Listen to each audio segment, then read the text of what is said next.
Okay guys, welcome back to a question a day where we answer the most common questions that we got from you guys. So today's question is, with the coronavirus, recent fire in Australia and also the locust attacks in China and Africa, are these the same signs that are described in the book of Revelation? See, the question that we're dealing with today is talking about Revelations chapter 5 through 8, which describes the beginning of the apocalypse and the second coming of Jesus Christ. Now, in these chapters, it's described that no one was found worthy to open the seals. Only when the Lion of Judah or the Lamb of God came, he was able to open the seals. And of course, we know that talks about Jesus Christ. So when Jesus comes and he opens the seal, the judgment is released upon the earth. The opening of the first 4 seals released 4 horsemen, each with their own specific mission. There was a white horse and a rider. He came to conquer most of the world.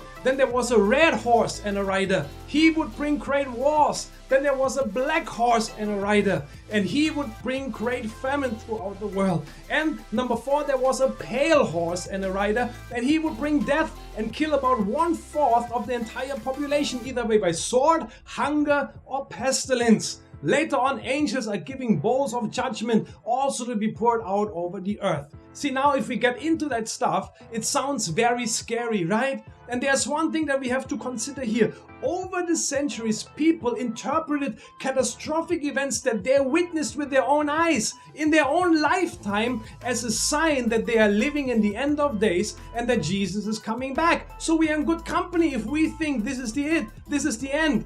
Because many saw the Roman Empire as the conquering force. And they thought, okay, this is the first horseman. Jesus must be coming back right here, right now. Not even 100 years after Jesus died at the cross, a great famine broke out in the Middle East. And many died of starvation. And they thought, okay, this is the third horseman. And they believed Jesus must be coming back right here, right now. When the Great Plague or Black Death ravaged through Europe and Asia and even Northern Africa in the mid-1300s, it's estimated that somewhere between 75 to 200 million people died.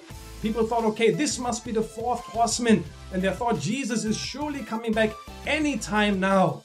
The Spanish flu broke out in 1918 to 1920, took somewhere between 17 and 50 million people's lives. And they thought, okay, this must be the end of days.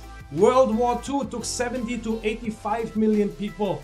And they thought, okay, this must be the second horseman, the Great War, and this must be the end of times. So are we living in the end of days? Are we really there? Maybe, maybe not. But throughout history, people considered the things that they went through to be a sign that Jesus must be coming back. So we might be living in the last days, but maybe not.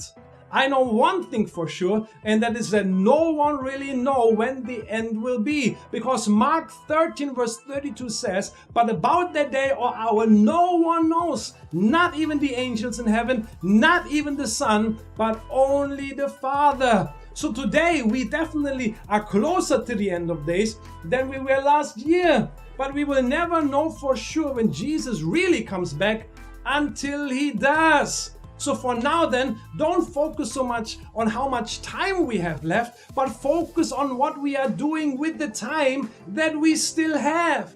Because Matthew 6 verse 33 says, seek first the kingdom of God and his righteousness, and all these things will be added unto you. See, Jesus told us that his kingdom and righteous living has to be our main priority. Mark 16 verse 15 says, go into all the world and preach the gospel to all creation. That's another priority that Jesus set for us, to go out, to reach out to others and show them how to live for God. So don't be focused on the signs right now, how much time we have left. Be focused on how we live in the time that we have left.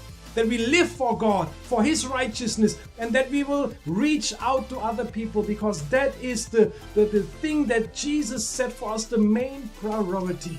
Living for him and his kingdom, living righteous and reaching out to others, showing them what living for God really means. Whew. That was a long question, a long answer actually. But I hope that it helped you a little bit. Can you tell that I miss Bible study? Yes. All right, you know what? With this, I'm going to sign off. Guys, I love you. I miss you. Be blessed and bye-bye.